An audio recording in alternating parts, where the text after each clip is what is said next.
I rere ngā kupu aroha i te whānau o kahurangi iri tana tā whiwhirangi i tana uhunga i tiki i te rānei. He pōu o te kohanga reo, ko ia tetahi, o ngā ringa hutipunga i whanakeakea i te kaupapa o te kohanga reo ki ōna tā puhitanga putonoa i te motu.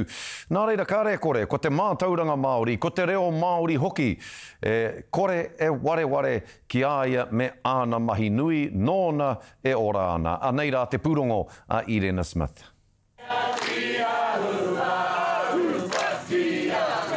He rā e kotahi mai ai tōna iwi me tōna whānau ki te tuku i ngā waiata me ngā poroporo a ki whakamutunga mōna. Nan also loved country and western music, and one of her favourite singers was Kenny Dale. So she would play this one Kenny Dale tape for the entire journey. Two hearts tangled in love. Te kuia I mahi nui mō ngā mokopuna o te motu, engari I whai wā tonu mō āna ke mokopuna I te kāinga. Nan loved me unconditionally, and this I know. Whānau never underestimate the power of loving children for who they are without any small print for them to read.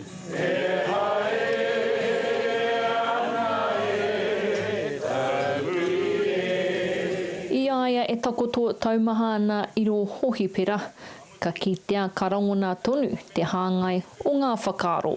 Told us off, she wanted a paua. Someone said, we'll get you some mince paua. She said, I don't want mince paua. I want a whole one and I want it bashed. He māma, he neni, he rangatira. And so I have one ask of my mum.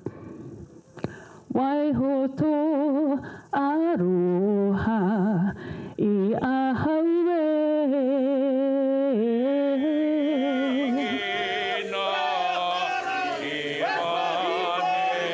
Ko ona waihotanga iho he huhua. Tana o haki ki te iwi ka tonu e tēnā whānau e tēnā marae. Huri noa te motu. Neki atu I te rima te koutou waia e noho moke ana I tana hoa pūmau. I nāenei ka piritahi anō rāua mō te āke tonu. Atu I te rāhui marae tiki, Irena Smith, Te Karere.